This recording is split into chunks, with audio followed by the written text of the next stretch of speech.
Hello everyone and welcome to Vlinko's channel. In today's video, I will show you how to fix battery drain issues in Windows 11, and now let's get started.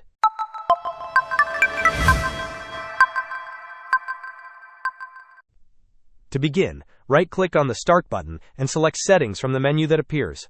Once the Settings window is open, navigate to the System tab on the list on the left-hand side. In the right pane, select Power and Battery. Please be patient, as this page may take a moment to load. Now we will explore the available options one by one to optimize your battery performance. First, locate the power mode setting and change it to best power efficiency. Next, adjust your screen and sleep timeouts. It is recommended to set these to an average time rather than never to conserve power. You can also choose to turn on Energy Saver for further battery savings.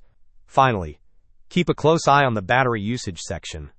This will allow you to check the current status of your battery life and identify any applications that might be consuming excessive power. Hope this was helpful. Don't forget to like and subscribe if you enjoyed. As always, thanks for watching and I will see you in the next video.